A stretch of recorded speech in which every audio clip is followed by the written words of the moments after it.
नमस्कार मित्रों, स्वागत है आपका अपने इस YouTube channel major target class 10th में, जिसका एकमात्र उद्देश्य है BSAB Bihar school examination board में टॉपर्स देना।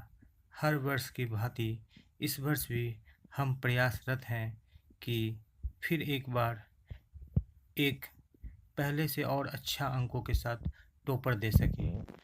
तो दोस्तों, टॉपर बनने के लिए जो हिंदी भाषी छात्रों के लिए एक बहुत बेहतर सब्जेक्ट जिसमें अच्छा अंक हम अर्जित कर सकते हैं, वह सब्जेक्ट है संस्कृत। और अभी के दौर में जब 50% ऑब्जेक्टिव हो चुका है, तो उस समय जो है कि संस्कृत में खास करके हम ऑब्जेक्टिव में 50 में 50 मार्क्स ला सकते हैं। तो जी हाँ दोस्तों, रेडी हो जाइए। आपके बीच अब आरंभ होने वाला है संस्कृत का मॉडल पेपर 3। ये मॉडल पेपर 3 में इन ऐसे प्रश्नों का समावेश किया गया है जो बहुत ही अत्यंत महत्वपूर्ण है। मुझे तो ऐसा लगता है कि इसमें से सारे के सारे प्रश्न परीक्षा के लिए अत्यंत महत्वपूर्ण है। जो न्यू पैटर्न पर जो हमारे CBSE का नया पैटर्न जो 50% ऑब्जेक्टिव दिया गया है, उसको देखते हुए ये सारे प्रश्नों को जो है इसमें समायोजित किया गया है। तो देर किस बात की दोस्तों, अब हम शुरू करते हैं वीडियो को। और पहला प्रश्न है हमारे सामने कि विनय को कौन मारता है। जी हाँ दोस्तों, विनय को कौन मारता है।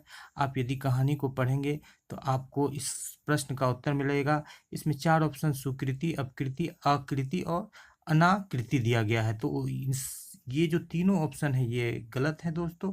और आकृति जो है C नंबर का ऑप्शन, ये सही ऑप्शन है। विनय को कौन मारता है, आकृति। अब अगला प्रश्न हमारे पास आ रहा है, मंदाकिनी नदी किस पर्वत के निकट बहती है। जी हाँ दोस्तों, मंदाकिनी नदी किस पर्वत के निकट बहती है।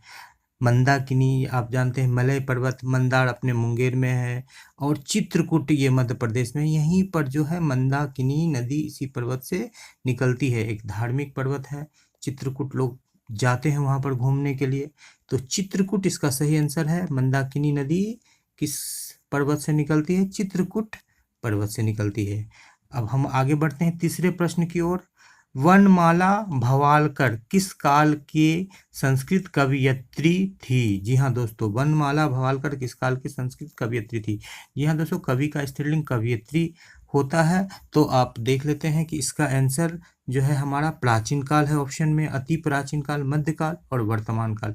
जो अभी हमारा समय चल रहा है वर्तमान काल, उसी की ये कवि थे। तो इसका जो सही जवाब है वर्तमान काल है। वनमाला भवालकर किस काल की संस्कृत कवयित्री थी, वर्तमान काल की। ठीक है, तो हम लोग आगे बढ़ते हैं और चलते हैं चौथे प्रश्न की ओर। तो ये चौथा प्रश्न आपके स्क्रीन पर आ गया है। ऋषि गौतम ने किस दर्शन की रचना की। कई सारे दर्शन दिए गए हैं ऋषियों के द्वारा।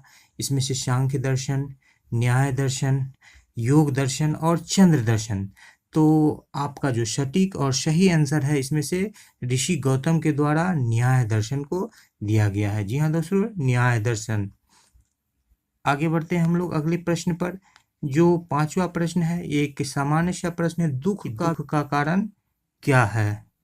तो देखेंगे हम लोग इसमें। तो दुख का कारण जो होता है इसमें भ्रांति, शांति, अशांति और क्रांति। आप आसानी से उत्तर दे सकते हैं कि दुख का कारण अशांति होता है। ठीक है, आगे बढ़ते हैं हम लोग छठे प्रश्न की तरफ। कैसे पुरुष सभी जगह सुलभ होते हैं। कैसे पुरुष सभी जगह आसानी से अच्छा होते हैं, सहज महसूस करते हैं।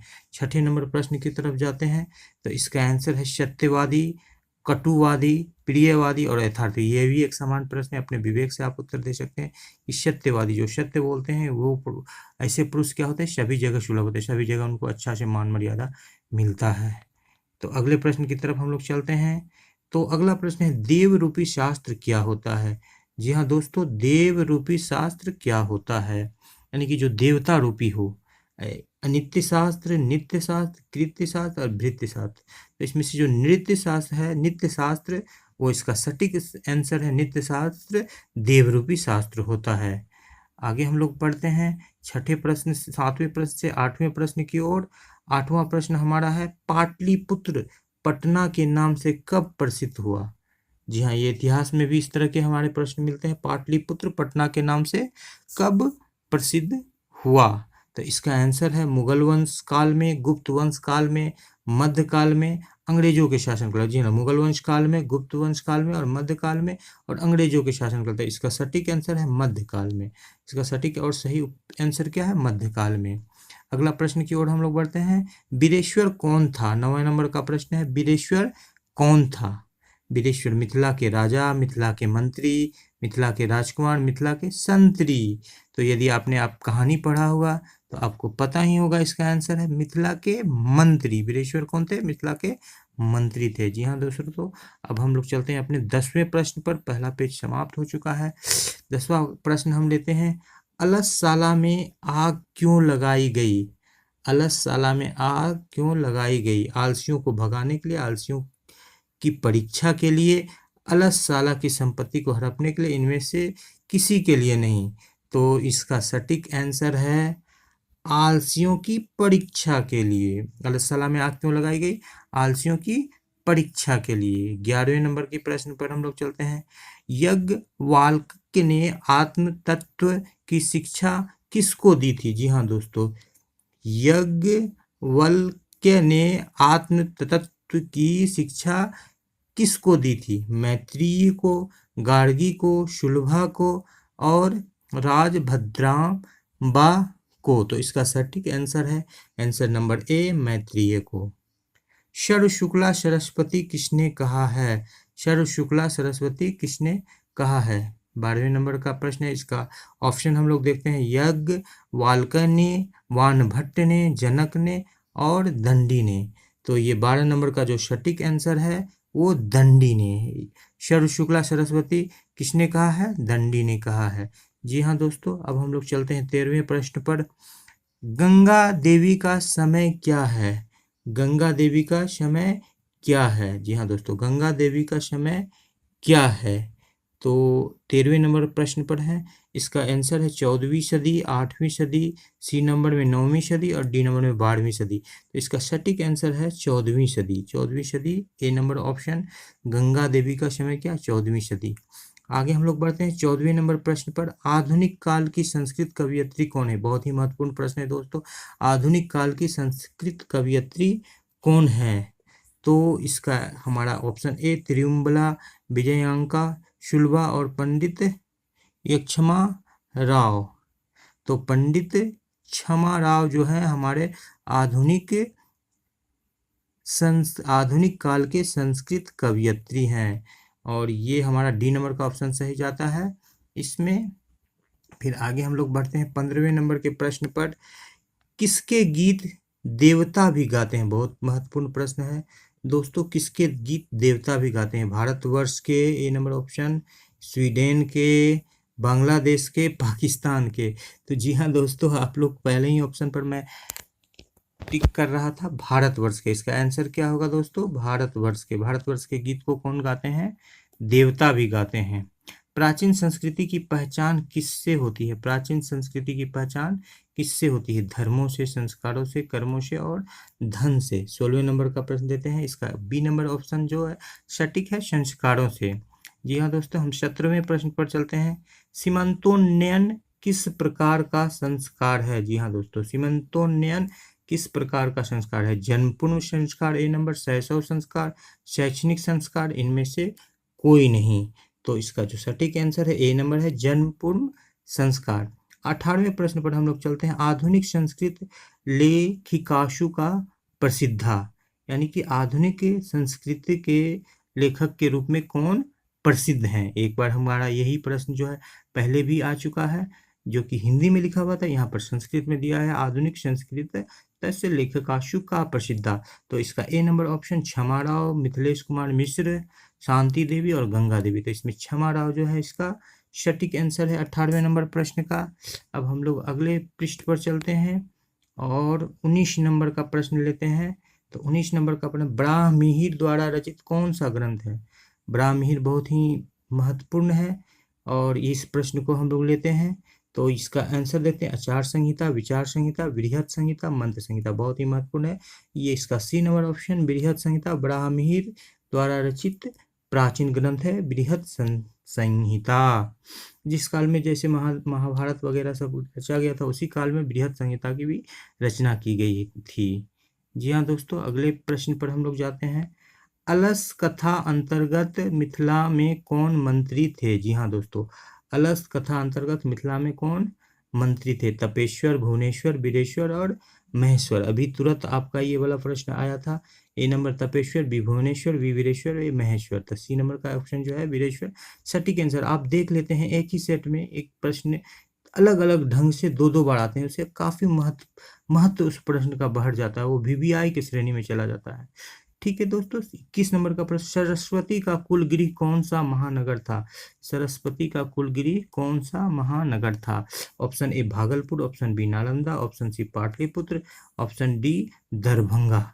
तो इसका ऑप्शन सी है पाटलिपुत्र, जो हमारा बिहार का राजधानी भी है दोस्तों, वो सरस्वती का कुलगिरी महानगर था। 22वें नंबर का प्रश्न लेते हैं दोस्तों। स्वामी दयानंद ने किस नगर में आर्य समाज की स्थापना की? किस नगर में स्वामी दयानंद ने किस नगर में आर्य समाज की स्थापना की? इसका ऑप्शन है ए कोलकाता, बी मुंबई, सी पटना, डी चेन्नई। तो इसका जो सटीक आंसर है बी मुंबई। बी मुंबई क्या है इसका सटीक आंसर है।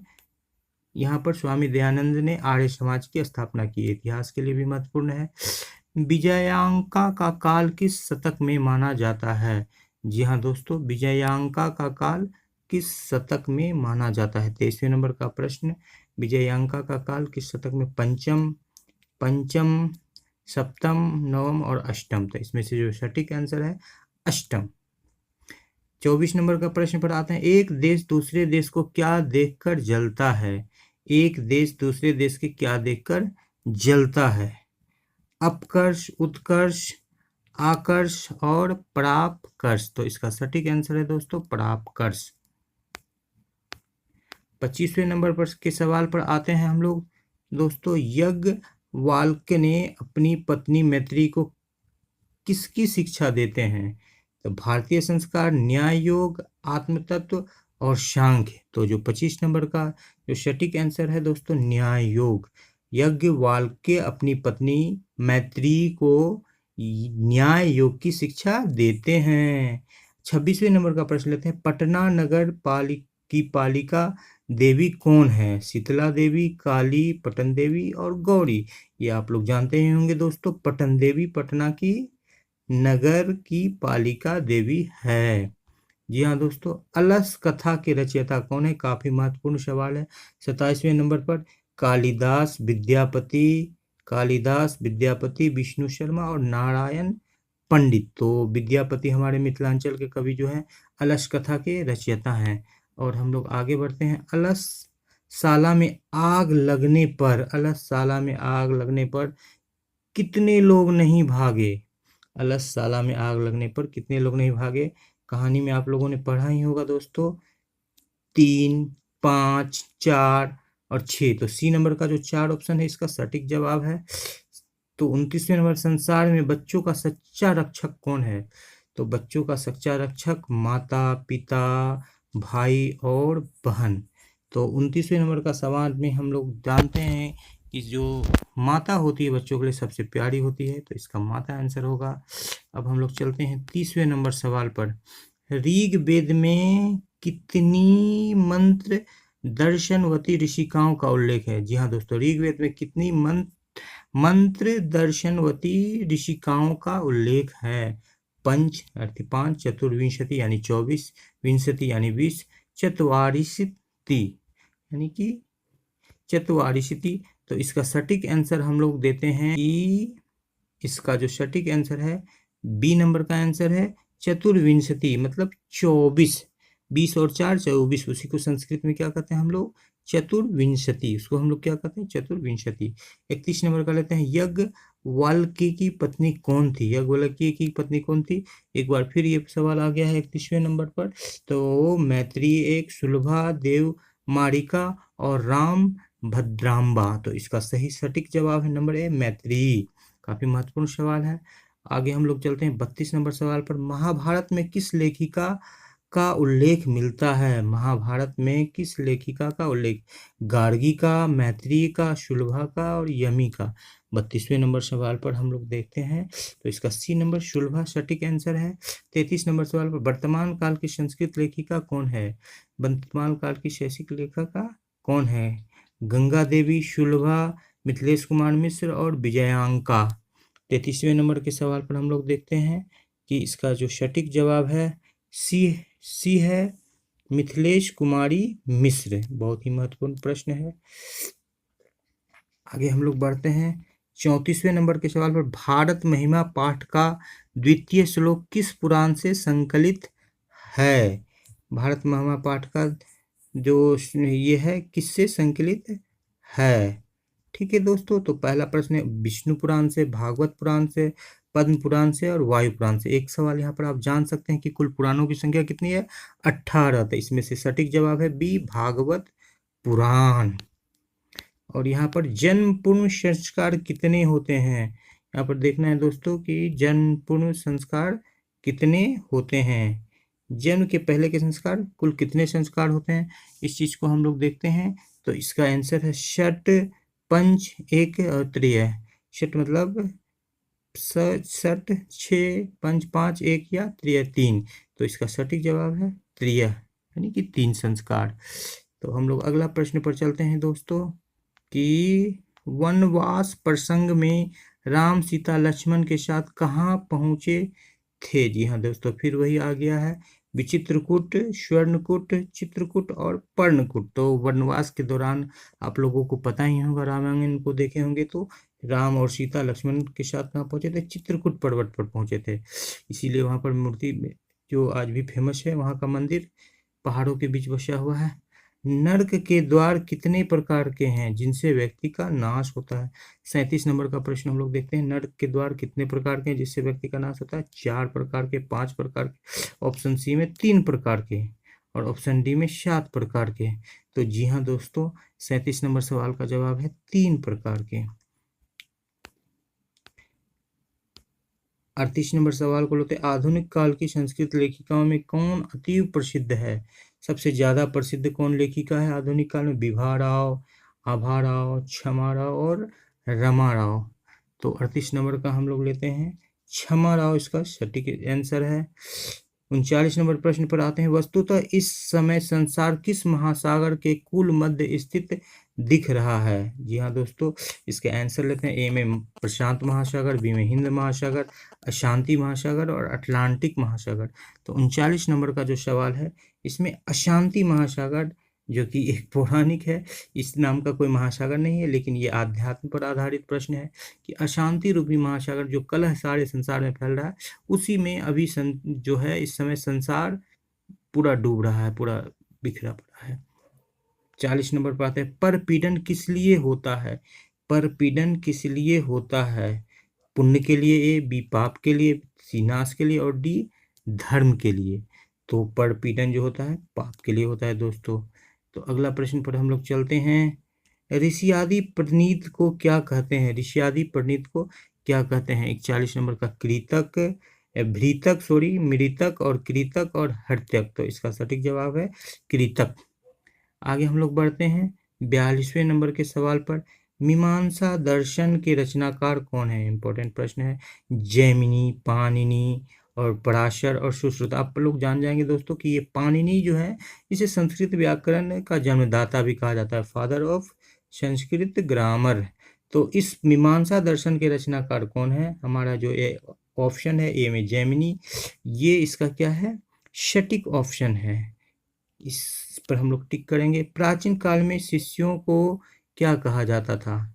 आप जानते हैं गुरु और छात्र जो परंपरा थी, छात्र, ब्रह्मचारी, धनुर्धारी, अंतेवासी, इसको प्राचीन काल में क्या करता था? ब्रह्मचारी कहा जाता था। लोग ब्रह्मचर्य का पालन करते थे और वहां पर आश्रम में जाकर पढ़ाई को करते थे।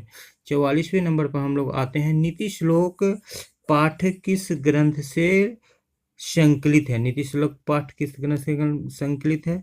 और इसका आंसर हम लोग देखते हैं 44वें नंबर का ये जो है विदुर नीति से, नीति शतक से, चाणक्य दर्पण से, शुक नीति। यहाँ पर कंफ्यूज नहीं होना है दोस्तों, विदुर नीति से ये संकलित है, नीति शतक से, नीति श्लोका संकलित नहीं है।